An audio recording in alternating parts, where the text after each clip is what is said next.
Vous écoutez le grand débat, issu de l'épisode S411 du podcast Faut pas pousser les ISO, diffusé le jeudi 9 juin 2022. Cet épisode vous est présenté par le Lumix S5, l'hybride plein format pour les créateurs d'images exigeants. Nous sommes de retour dans Faut pas pousser les ISO avec Véronique de Viguerie pour une grande discussion au coin du feu. Alors en guise d'introduction, nous vous proposons d'écouter le témoignage de Cyril Drouet, le directeur des reportages et de la photographie au Figaro Magazine. Il nous raconte votre rencontre, Véronique, le début de ta carrière, et pourquoi après tant d'années, il continue de te faire confiance pour ramener, comme il dit, la bonne image. C'est une vieille histoire entre le Figaro Magazine et elle, et puis finalement entre moi et elle, puisque je suis arrivé au Figaro Magazine en 2004, et je crois que la première commande qu'elle a eue, d'ailleurs elle l'avait dit, la première commande qu'elle a eue pour un magazine, c'était au Figaro Magazine et c'était en 2004. Et elle revenait d'Afghanistan et elle est partie pour nous faire un sujet. Elle était toute jeune puisqu'elle avait 26-27 ans. Et c'est vrai qu'à cette époque, j'ai découvert une jeune photographe qui avait déjà un talent énorme, qui avait surtout une connaissance géopolitique fascinante. Et on lui a donné sa chance, comme moi on m'avait donné ma chance ici au magazine, et c'est moi qui lui ai donné cette chance peut-être d'avoir eu cette première commande. Et après c'est une relation qui ne s'est jamais arrêtée jusqu'à aujourd'hui, pour une simple raison, c'est que parfois il y a des photographes, on dit ils ramènent. C'est un truc important, mais quand on fait une commande, c'est non seulement un climat de confiance qui va s'instaurer entre le photographe et la rédaction, mais c'est aussi le fait que quel que soit le sujet, elle ramène le reportage. Je ne sais pas combien on a fait de reportages ensemble, mais c'est pas mal, c'est beaucoup. Et à chaque fois, il y a un sujet qui fait 10 pages et on en est sûr. Donc ça a toujours été quelque chose d'assez surprenant, mais c'est une relation extrêmement durable. Et puis surtout, c'est une photographe qui, sur des événements, pour moi, je la vois ni comme une femme ni comme un homme. Je la vois comme un photographe expérimenté et qui, sur des situations les plus compliquées, les plus difficiles, est toujours présente et surtout a ses propres réseaux de fixeurs, de connaissances du terrain. Elle sait l'appréhender et elle sait surtout ramener des bonnes images. Et la bonne image, c'est aussi l'image qui synthétise aussi bien une émotion qu'une information. La bonne image qui synthétise aussi bien une émotion qu'une information. C'est donc ça que tu cherches quand tu es sur le terrain ? Oui, je crois. En fait, moi, je cherche une image qui va rapprocher les gens qui regardent cette image des gens qui sont sur mon image. Donc, avec une émotion. Je crois que notre métier, c'est quand même de mettre des visages sur des chiffres parfois ou des informations un peu sèches et que tout d'un coup, les gens qui voient le reportage se sentent concernés.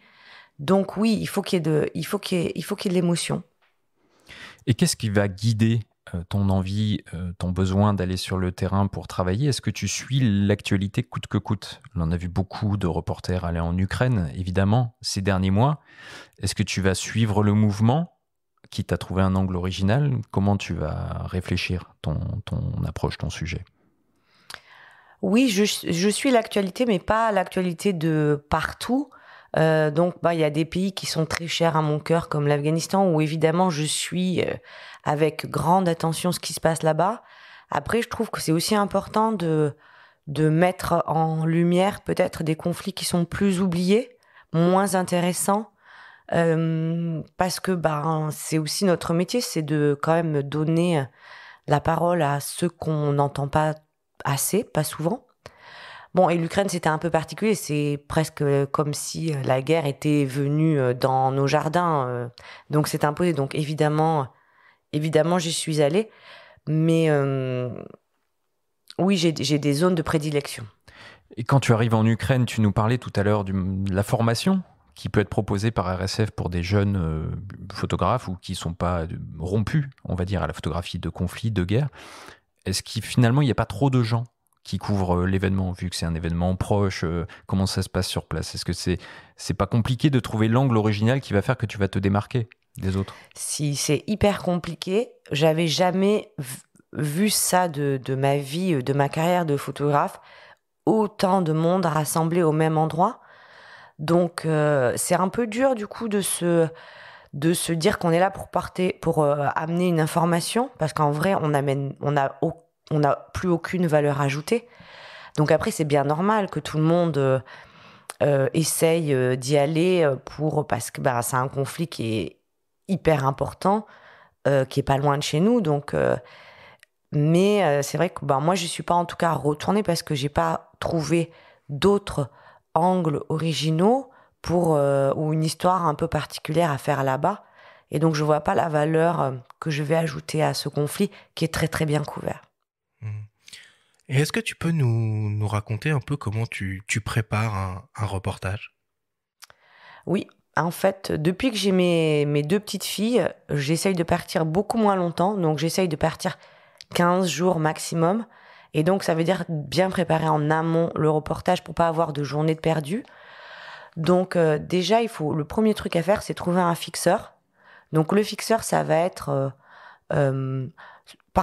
assez souvent un journaliste local, donc qui va aussi servir de traducteur, mais qui a un bon carnet d'adresses, qui est assez débrouillard et qui va permettre d'ouvrir des portes. Qui va te conduire, qui va t'amener un petit peu dans les endroits où tu n'aurais pas accès. Oui, franchement, un bon reportage, ça commence avec un bon fixeur. Et on le dit pas assez souvent, mais ils font une énorme partie du reportage. Et du coup, en Ukraine, là, j'imagine que les fixeurs sont ultra sollicités. Ça va être très dur d'en trouver. Alors, en Ukraine, c'était la super grosse galère parce qu'en fait, entre ceux qui avaient rejoint la défense territoriale, ceux qui étaient partis, ceux qui voulaient s'occuper de leur famille, évidemment, il n'y avait plus aucun fixeur. Donc, se sont retrouvés à jouer, ou plutôt à endosser le dossard de fixeur, des jeunes gens qui n'avaient rien à voir avec le schmilblick avant.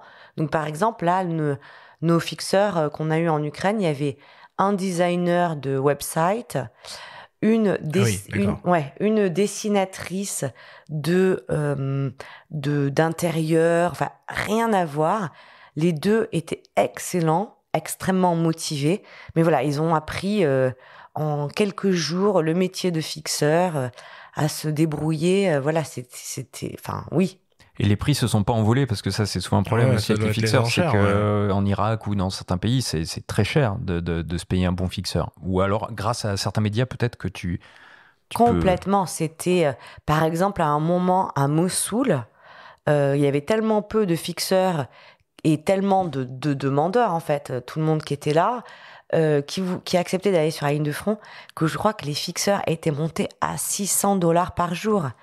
Et en fait, je m'en rends pas compte. C'est le double de la normale ? C'est quoi, à peu près ? Ah non, en Irak, quelques années avant et quelques années après, on est plutôt sur du 150, $200. Ah oui, okay. Ah oui, donc ils se sont... Ah oui.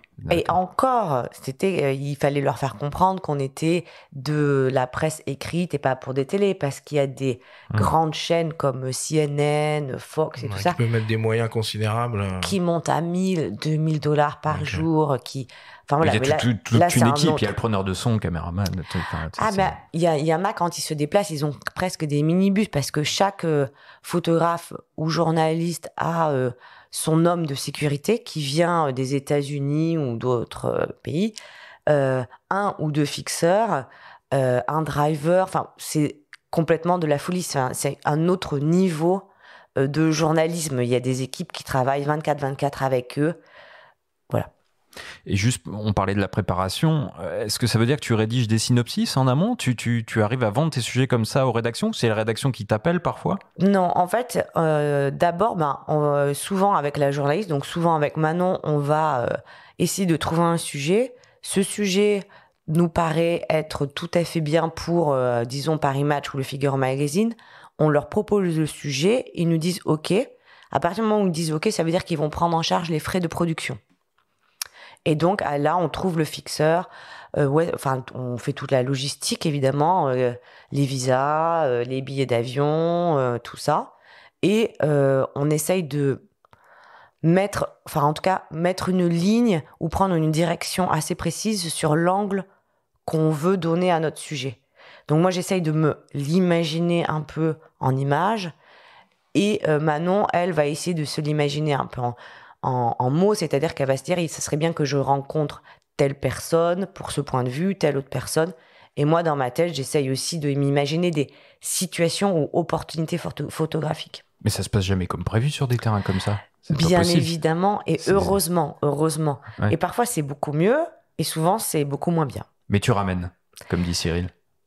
Ben oui, en fait, moi, je me laisse pas trop le choix, quoi. Il faut ramener, c'est sûr.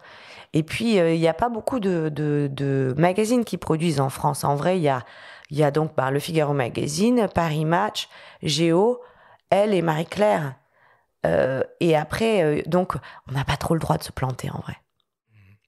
Et est-ce que tu pourrais nous donner un ordre de grandeur d'un budget peut-être pour la production d'un grand reportage comme tu en as déjà fait? On a du mal un peu à se positionner. Quel est le niveau d'investissement de ces magazines finalement dans la production de ces dossiers, de ces reportages?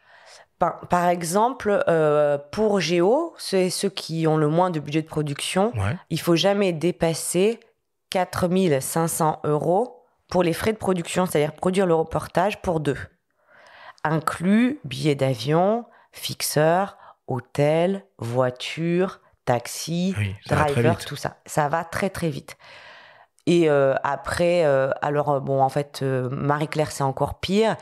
Et voilà, avec le Figaro Magazine et Paris Match, on va dire que c'est à peu près ça, mais sans les billets d'avion. Donc ça nous donne... Et sans votre rémunération à toi et à ton autrice. Bien sûr, là-dessus, je parle que des frais de production. Voilà. Après, il y a notre salaire qui va aussi dépendre de si, par exemple, Paris Match, il publie un 6 pages, un 8 pages ou un 10 pages, c'est pas tout à fait pareil. Okay. Et là, tu dis beaucoup « nous » quand tu réponds, puisqu'on a compris, avec l'introduction aussi, que tu bosses beaucoup avec Manon, entre autres. Comment ça se passe en binôme comme ça sur le terrain? Est-ce qu'il y a une part d'improvisation? Est-ce que tu fais des reportages embedded, comme on dit? Et tu peux peut-être expliquer au passage ce que ça signifie. M'expliquer ce que ça veut dire embedded. Non? Comment ça se passe la plupart du temps? Alors, les reportages embedded, embarqués, en fait, ça se font souvent au sein de l'armée.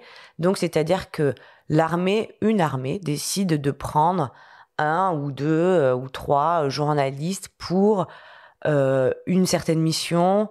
Donc, il y a eu beaucoup de embedded avec l'armée américaine en Afghanistan, par exemple, où du coup, les journalistes pouvaient suivre des patrouilles des Américains parce que ça coûte pas cher, déjà, puisque quand on est embarqué avec l'armée, on dépense rien. Une certaine sécurité, puisqu'on dépend tout à fait des règles de sécurité de l'armée. Mais un point de vue imposé, du coup. Un point de vue imposé. Donc moi, je ne suis pas une grande adepte du tout des reportages embarqués avec l'armée, parce que je trouve qu'on manque tout à fait de liberté et qu'on ne voit qu'une partie de la guerre ou du point de vue, et que nous, notre boulot de journaliste, c'est justement d'aller de l'autre côté aussi. Quelle que soit l'armée, par exemple, si tu suis l'armée française en République centrafricaine à une époque, ou au Mali, ou les Américains en Irak ou en Afghanistan, c'est partout pareil, c'est cloisonné de la même manière? Non, les Français, je pense, sont les pires au niveau du cloisonnement. Alors moi, de toute façon, l'armée française, ça fait un petit moment que je n'y ai pas accès, parce que j'avais couvert une embuscade des talibans contre l'armée française en Afghanistan, qui avait malheureusement fait 10 morts, 10 soldats qui avaient été tués. Donc depuis... Sujet dans Paris Match, oui. Ouais, à l'époque, voilà. Il a beaucoup fait parler. Ouais. Donc depuis, je ne demande même pas d'être embarqué. Donc voilà, bon, pour moi, en fait, c'est quand même plus intéressant quand on n'est justement pas embarqué forcément, ou être embarqué sur une petite période, mais après être libre de bouger pour avoir le contrepoint. Oui, tous les aspects d'un Exactement. conflit. Alors, tu l'as évoqué un petit peu tout à l'heure. Bon, évidemment, quand on pense photographie de guerre en ce moment, on pense à l'Ukraine, mais toi, tu as à cœur d'essayer de mettre en lumière des conflits dont on ne parle pas. Est-ce que tu peux nous parler un peu de cette démarche ? Oui, parce qu'en fait, je crois que pourquoi on fait ce métier, en tout cas pourquoi moi je fais ce métier, c'est parce que j'ai envie de faire découvrir au lecteur quelque chose de nouveau, ou lui faire donner une interrogation. Donc, par exemple, avec Manon, on est allé faire la guerre des hommes flèches dans le Sud-Soudan qui se battent contre le LRA, Lord Royal Army, qui est un conflit qui dure depuis des années et des années et des années dans tout ce coin de l'Afrique et qui est affreux parce qu'en fait, des enfants sont enlevés et ont brainwashé et c'est eux-mêmes qui deviennent les soldats qui vont prendre les autres enfants victimes. Enfin bon, voilà, et on n'en entendait pas parler parce que c'est compliqué, parce que c'est loin, et je trouve que c'est important que ça fait partie de notre rôle, nous les journalistes, qu'on aille remettre la lumière sur ces conflits oubliés. Oui, puis il y a le Yémen aussi. Tu as été l'une des rares à produire des images très fortes. D'ailleurs, tes 2 récompenses à Visa qu'on a citées tout à l'heure en relation avec la couverture de ce conflit-là. Tu as aussi publié un livre, Yémen, la guerre qu'on nous cache, aux éditions Images Plurielles. Quelle est finalement l'importance de faire résonner tout ça auprès du grand public ? Ça paraît compliqué, on oublie vite, on passe d'une guerre à l'autre. Comment est-ce qu'on fait pour éveiller un petit peu les consciences ? Loin. Et ça paraît loin, bien sûr. Ouais, exactement. D'ailleurs, on l'a vu entre l'Afghanistan qui a été complètement oublié pour l'Ukraine. Après, bon, c'est normal que... Enfin, l'Ukraine, il fallait le couvrir, c'était important, c'était même indispensable. Mais c'est vrai que la tendance actuelle, c'est de zapper un conflit avec l'autre. Et donc, c'est à nous de nous battre pour y aller. Et c'est vrai que le Yémen, c'est pas tellement que c'était oublié, c'est juste que c'était tellement compliqué pour y aller, tellement compliqué. Que voilà, peu d'informations sortaient, peu d'images, et voilà, déjà que bon, effectivement, comme vous dites, c'est loin, ça nous paraît très loin, donc ça nous touche pas vraiment. Donc si en plus nous on n'y va pas, voilà, c'est des condamnés pour le coup aux oubliettes. Alors il y a 2 semaines, on a reçu à ces micros confrère à toi, Patrick Chauvel, qui lui aussi est allé en Ukraine et qui nous a remonté son extrême agacement, si je puis dire, et les mots sont faibles, quant à la mauvaise manie de certains de vos confrères internationaux à faire un peu n'importe quoi sur le terrain, notamment avec les réseaux sociaux. Du coup, toi, comment tu gères tes réseaux sociaux ? Oui, je précise, il fustigeait surtout les tweets sur place sur les selfies, ouais. Les selfies, les tweets sur des zones un petit peu sensibles qui pouvaient indiquer des coordonnées selon lui, qui pouvaient les mettre en danger. Oui, oui, quelque part, il a raison. C'est vrai qu'il y avait tellement de monde et qu'ils étaient tellement... que du coup, l'armée ukrainienne ne nous faisait pas du tout confiance à nous, les journalistes ou les photographes, en disant... Donc, ils nous mettaient des bâtons dans les roues tout le temps pour qu'on y ait accès, en disant non, parce que effectivement, il y en a qui ont déjà, par effectivement leurs selfies ou des tweets, révélé nos positions. Et donc, du coup, en fait, tout le monde est puni, puisque confiance en personne. Les réseaux sociaux, ça a vraiment changé notre manière de travailler. Mais en Ukraine, par exemple, ça a fait évoluer quelque chose. Donc, en fait, quand on a commencé à découvrir les premières exactions commises par les Russes, les premiers charniers et tout ça, à Boutcha, les premiers jours, moi, je sais qu'en allant sur la route, on voyait des corps calcinés partout, qui avaient essayé de s'échapper. Il y en avait certains qui avaient encore la moitié du corps dans la voiture, l'autre corps à l'extérieur de la voiture. Et il y en avait partout. Et donc, moi, j'ai envoyé quelques photos. J'ai essayé de faire des photos qui n'étaient pas trop...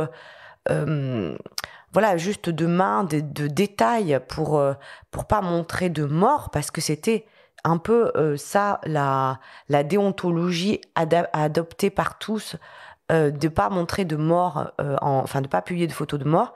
Et finalement, au fur et à mesure que les photos ont été de toute façon publiées sur les réseaux sociaux, les journaux et les magazines ont repoussé cette limite qu'ils s'étaient imposée.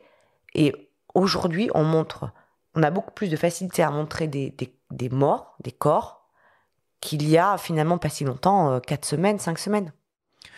Pourtant, il peut y avoir parfois une censure sur Instagram notamment. Je crois que tu en as été l'objet, non ? Il y a écrit contenu sensible des fois. Sur certaines de tes images, c'est précisé. Il faut cliquer pour voir. Oui, il y a écrit, mais il y a eu des censures par le passé. Je ne sais pas si c'est toujours le cas. Oui, il y a eu des censures. Moi, j'ai eu des censures au début de la prise de l'Afghanistan par les talibans. Donc, j'ai publié quelques photos des talibans et mes photos ont été censurées pour cause d'apologie au terrorisme. Et en fait, bon, ils ont assez vite réglé la chose, mais j'ai eu d'autres... à un moment, ils ont complètement censuré les photos des talibans, puis bon, ils ont compris et ça nous a arrêté. Ils ont après commencé à censurer, c'est vrai, quelques photos qui étaient trop réalistiques ou trop trash.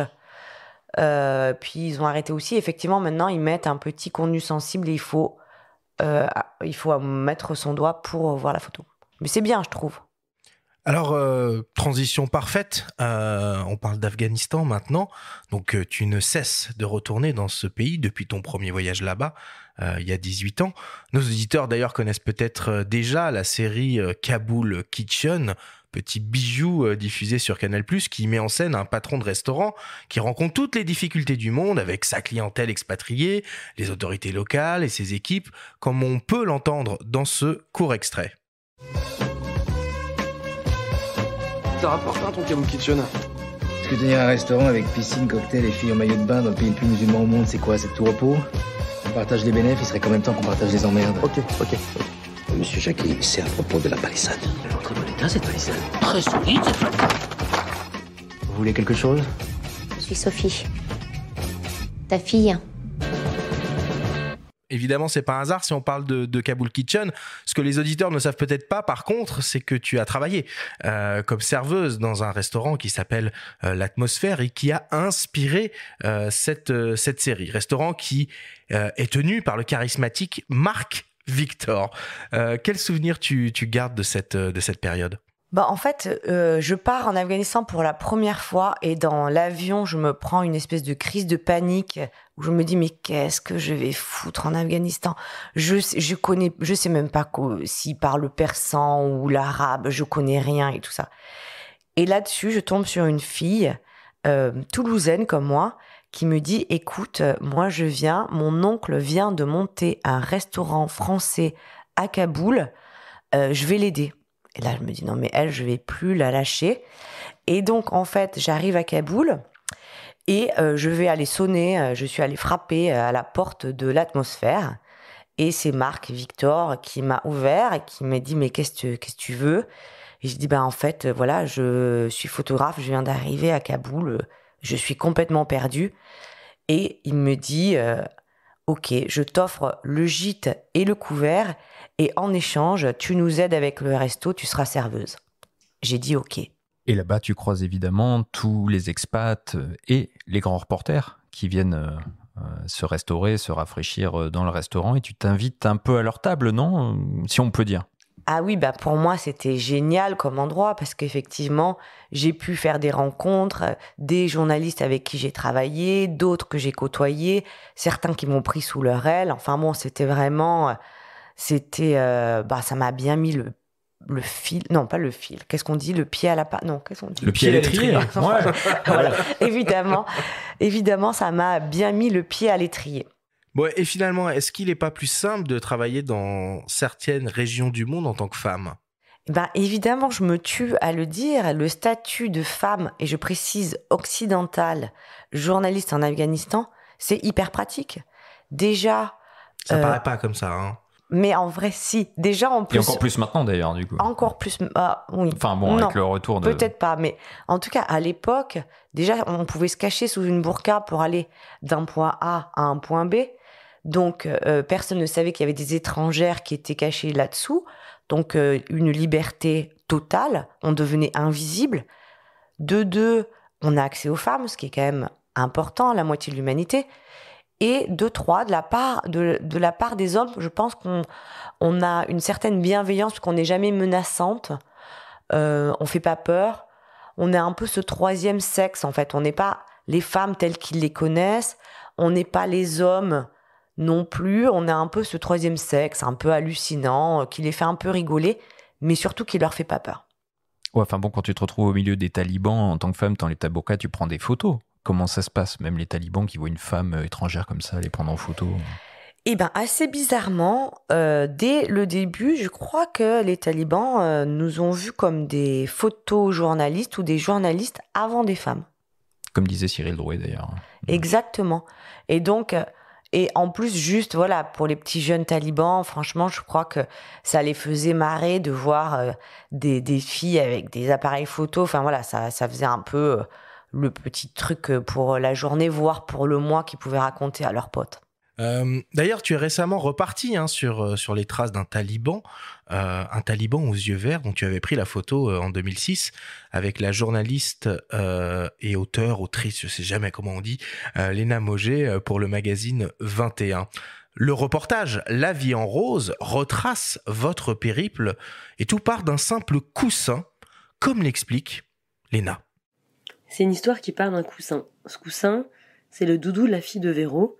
Et sur la housse, Véro a imprimé l'une de ses photos, un taliban aux yeux verts avec un turban et un lance-roquette. Ce coussin, je l'ai toujours vu chez elle, et je lui ai jamais demandé pourquoi elle avait mis un taliban dans le lit de sa fille. Et puis un jour, je sais pas pourquoi, en 2019, je lui dis « Mais au fait, c'est qui ce combattant ?» Là, elle me raconte qu'elle l'a rencontré quand elle vivait en Afghanistan. En 2006, c'était sa première rencontre avec l'ennemi. Ensuite, il a été déclaré pour mort après une embuscade de l'armée américaine. Et je dis, tiens, ça ferait peut-être une bonne histoire, tu vois, en partant sur ces traces. En Afghanistan, on pourrait raconter 15 ans de guerre. Et nous voilà partis. Et là, sur le terrain, j'ai compris quelque chose de notre métier, en particulier du métier de photographe. On est dans une voiture, sous des burqas, on roule vers le sud de Kaboul. Et tout d'un coup, là, vous oubliez tout, votre routine, votre maison, votre famille. Il n'y a plus qu'une chose qui compte, c'est l'histoire, et c'est l'histoire des autres. Et là, notre obsession, en particulier celle de Véronique, c'est de savoir si elle va retrouver ce combattant, ce qu'il est devenu, et si jamais elle arrive à le voir dans son village, s'il va la reconnaître. En revanche, il y a une question qui reste en suspens, c'est pourquoi imprimer un taliban sur un coussin ? Véro, je te laisse répondre. On t'écoute. Ah, c'est vache comme question. C'est très vache. Ouais, c'est super vache. Eh ben, je sais pas. En fait, ce taliban, il a été, pour moi, il a été hyper important dans ma carrière. Parce que déjà, en fait, je m'étais retrouvée en 2005 dans un attentat qui avait été commis par des talibans. Et c'était la première fois de ma vie, en fait, que quelqu'un que j'avais frôlé la mort d'aussi près, mais surtout intentionnel. Et du coup, je sais pas si c'était un PTSD ou quoi, mais je me suis juste dit, mais pourquoi il y a des hommes qui sont prêts à mourir et à tuer pour une idéologie, en fait. Et donc, à partir de ce moment-là, j'ai voulu rencontrer des talibans absolument. Et en 2006, c'est lui que je rencontre pour la première fois. Et il casse tous les clichés que j'avais en tête sur les talibans. Quand on les a rencontrés la première fois, on avait super peur. On s'est dit, non, mais quand on va arriver, qu'est-ce qu'ils vont faire ? Ils vont peut-être nous tuer. Enfin, voilà. Et en fait, on arrive et il y a lui, là, avec ses yeux verts qui ressemble pas du tout, justement, au cliché du taliban. Il a l'air tout timide, tout émoustillé. Limite, il rougit un peu quand il nous voit. Et sa photo fait la couverture, c'est ma première couverture d'un magazine de Newsweek, justement parce que je crois qu'elle casse les clichés. Et donc, je crois que j'ai mis, sans y penser vraiment, cette photo sur les coussins, parce que pour moi, elle voulait dire beaucoup. Et je crois qu'une petite anecdote qui est liée à Britney Spears, non ? Quand on parle de casser les codes. Oui, en fait, c'est vrai que être sous la burqa, c'est très pratique, mais c'est quand même un petit peu chiant. Parce qu'il fait chaud, parce qu'on ne voit pas, parce qu'on étouffe, parce qu'on respire son haleine. Et donc, on avait trouvé l'iPod, on mettait l'iPod avec Britney Spears à fond sous la burqa, et ça passait beaucoup plus vite, et en même temps, c'était un petit doigt d'honneur à ceux qui nous obligeaient à mettre ce vêtement. Et ta photo donc de cet Afghan aux yeux verts n'est pas peut-être aussi iconique que celle de McCurry et de la fameuse Afghane aux yeux verts qu'il a retrouvée des années plus tard.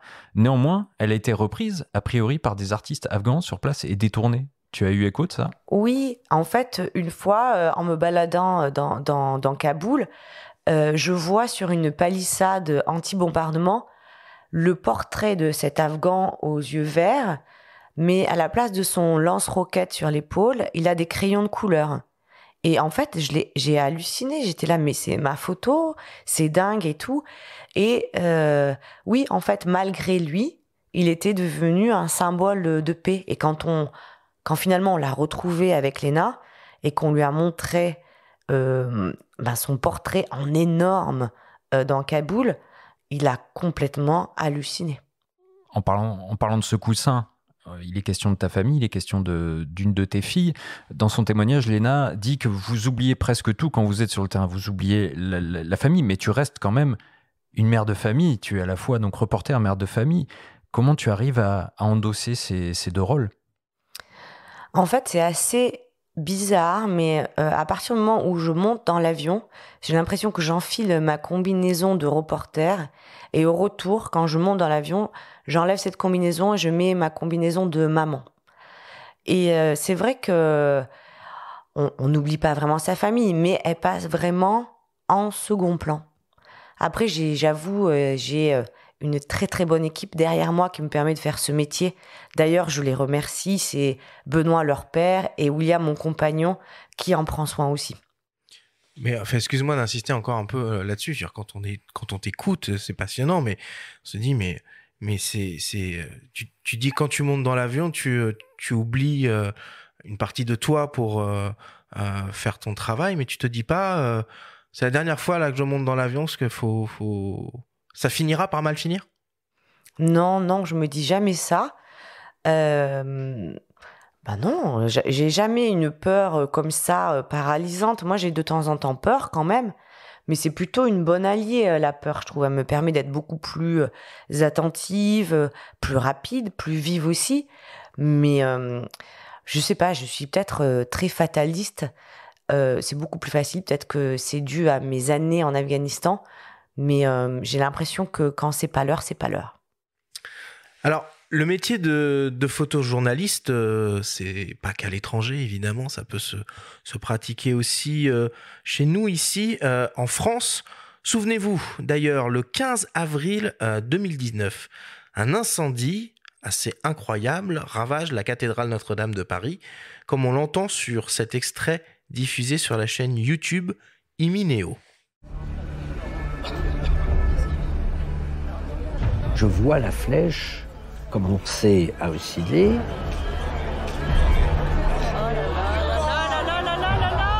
Et je vois la flèche tomber.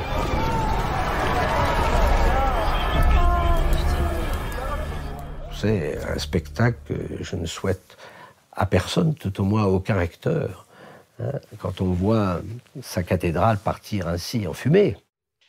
Alors, ce qu'il faut savoir, c'est que tu as photographié cet événement et que la photo que tu as prise a fait la une du New York Times, si je dis pas de bêtises. Coup de bol ? Énorme coup de bol. En fait, mon agence m'appelle, mais j'avais décidé à ce moment-là que quand vraiment j'étais à la maison, j'étais avec mes filles. Et que donc, je regardais pas mon téléphone le temps du dîner jusqu'à ce qu'elles se couchent. Elle se couche, je regarde mon téléphone et j'ai 20 000 messages de mon agent. Qu'est-ce que tu fais, machin, truc. Notre-Dame est en feu. Je me dis, mince. Je me dis, bon, mais ça doit être fini de toute façon. Bon, je vais quand même aller voir. Et en fait, je me souvenais que j'avais eu une date Tinder peu de temps avant qui m'avait dit, en haut, sur mon toit, c'est la plus belle vue de la cathédrale. J'avais pas vu. Je me dis, bon, ben, tant pis. Donc, j'appelle. Il me dit, ouais, vas-y, viens et tout.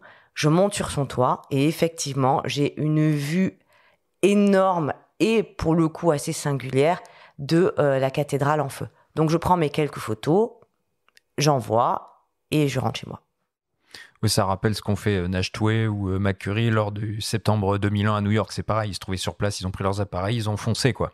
Et ça veut dire que finalement, tu te déconnectes jamais, quoi. Même quand tu es en France, tu es prête à aller sur le terrain. D'ailleurs, pendant les épisodes des Gilets jaunes, pendant la Covid-19, c'est pareil.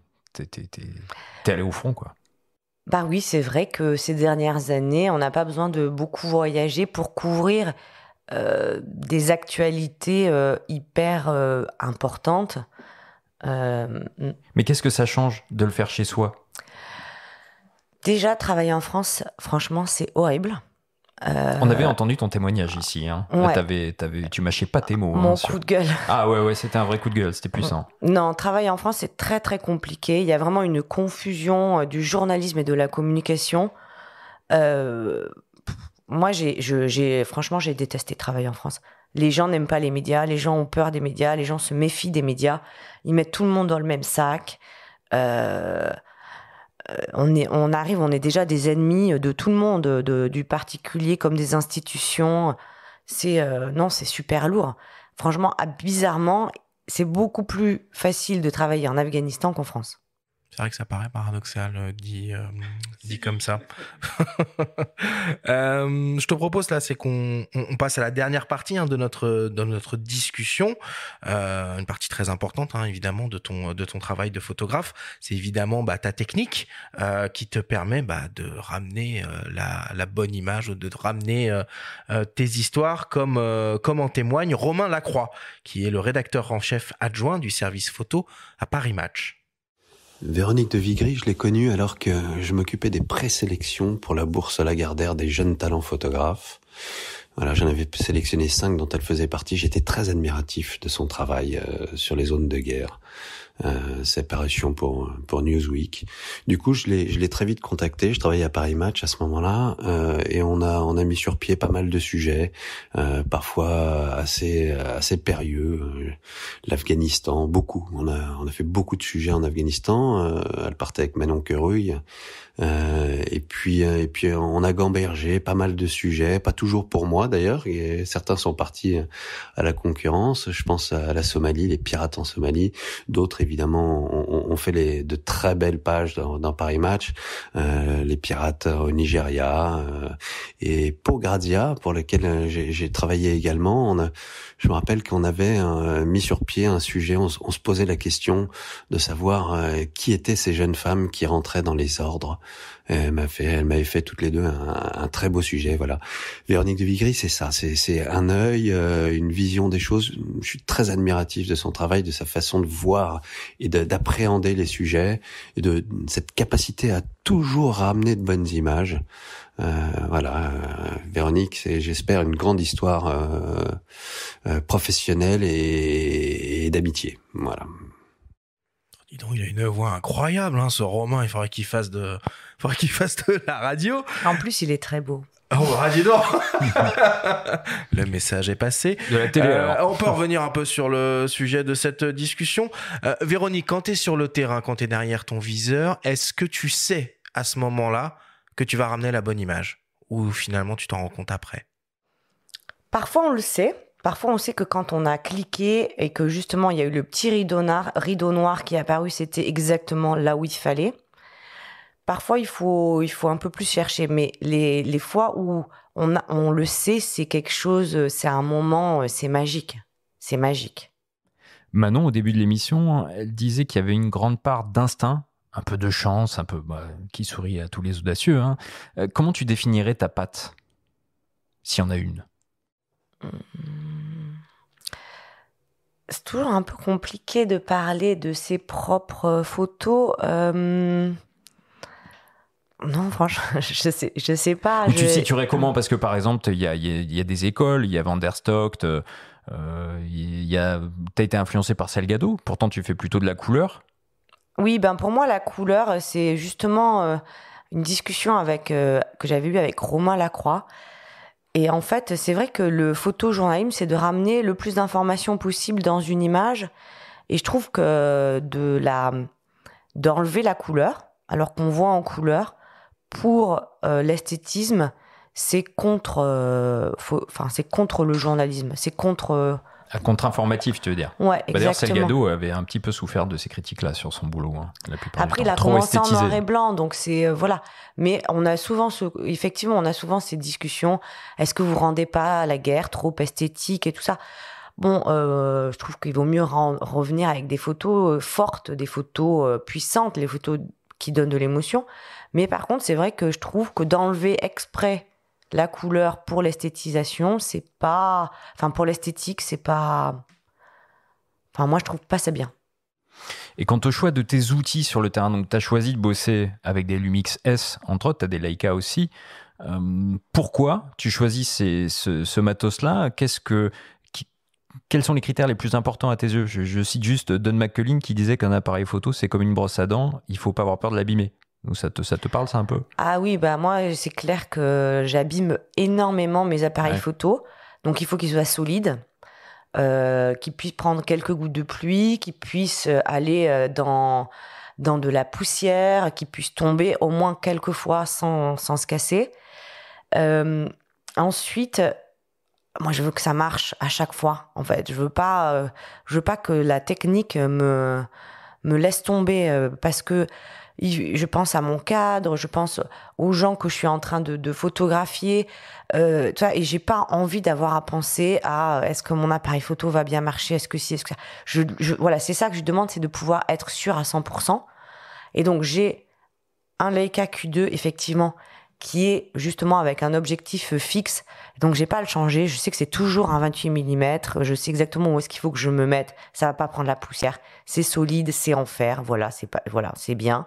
Et après, avec mes Lumix S1R et S5, c'est pareil. J'ai pas, ça va vite. Ça fait l'autofocus hyper vite. Je peux mettre mes objectifs que j'aime dessus. En fait, c'est tout ce que je leur demande. Et tu utilises quoi comme optique? C'est plutôt du grand angle, des focales fixes, des zooms? Qu'est-ce qu'il y a dans ton fourre-tout? Moi, j'ai que des focales fixes. Donc, j'ai le 28 mm du Q2. Après, j'ai un 24, un 50 et un 85. Et normalement, j'utilise vraiment du grand angle. Moi, j'aime bien être près des gens parce que comme je veux essayer...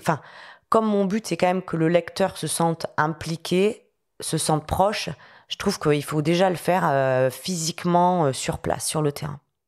Il y a un aspect aussi important, et tu utilises des Lumix S qui sont pas mal pourvus de ce côté-là, c'est la vidéo. Est-ce qu'il y a de plus en plus de commandes dans ce sens-là ou pas vraiment? Et comment tu l'abordes, cet aspect-là? Oui, il y a de plus en plus de magazines qui nous demandent aussi de faire des petites vidéos pour mettre sur soit sur les réseaux, soit sur leur sur les coulisses alors sur plutôt. Leur site web. Alors sur les coulisses ou des moments qui s'y prêtent particulièrement dans des reportages. Parce qu'il y a des moments dans des reportages où il peut y avoir des chants, des bruits qui sont hyper importants et tout. Au début, j'avais un peu de mal parce que j'avais pas envie. Enfin voilà, on me disait non mais c'est pas grave, t'as pas besoin de faire du National Geo ou du BBC. Non, comment il s'appelle celui qui a fait le truc avec le dinosaure là. Spielberg. Ouais. On nous avait dit non mais on te demande pas de faire du Spielberg, fais juste un petit truc. Et moi j'ai un peu de mal à faire un truc juste pour faire un petit truc. Enfin, ça me plaît pas de faire un truc que j'aime pas ou je trouve qui est pas super. Donc, maintenant, j'ai commencé un peu à apprendre et je peux faire des trucs dont je suis un peu plus contente, donc ça m'embête moins. Mais par contre, en fait, ça demande quand même du temps. Donc ça, j'aimerais bien que les magazines, ils comprennent que on n'a pas envie de faire un truc tout nul, mais que donc, il faut quand même nous donner du temps pour qu'on fasse un truc dont on soit quand même un peu content et ça prend du temps. Bon, là, évidemment, on parle de matériel de prise de vue, mais j'imagine qu'il n'y a pas que ça dans ton sac quand tu es sur le terrain. Tu as évoqué tout à l'heure du matériel de protection, un gilet pare-balles, un casque. Est-ce que tu es armé, tiens, par exemple? Est-ce que tu as une arme sur toi quand tu es sur le terrain pour te défendre? Autre que mes appareils photo, rien du tout, non. Surtout, à ne pas mélanger les genres. Voilà, nous, on est vraiment photographes.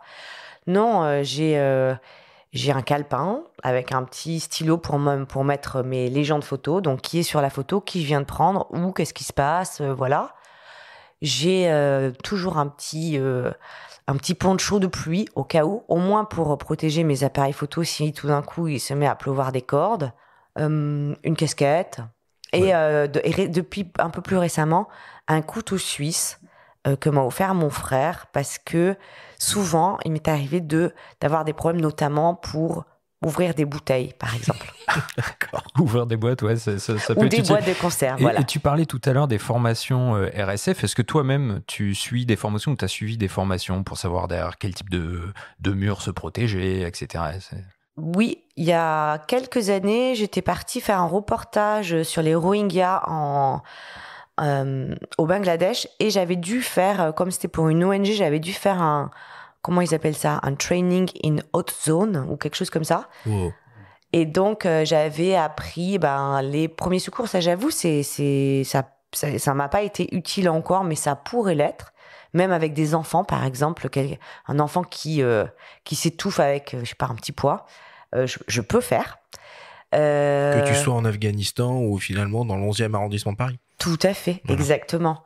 Et puis ça apprend effectivement des trucs de base qu'on sait un peu intuitivement, mais pourquoi pas, quelle est la meilleure place, où se mettre dans une voiture, où ça craint le moins, des trucs évidents comme évidemment ne pas prendre à l'aller et au retour le même chemin, ne jamais dire où on va à trop de personnes non plus, c'est pas la peine de travailler en comité d'accueil. Enfin voilà, des petites choses, certaines logiques et certaines, c'est bon de le savoir.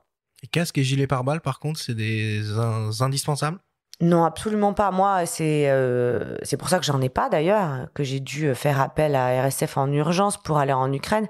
Mais sinon, à part normalement dans les reportages embarqués, où les armées nous obligent en fait à avoir ce matériel de protection, moi je m'en sers jamais. Et la post-prod ?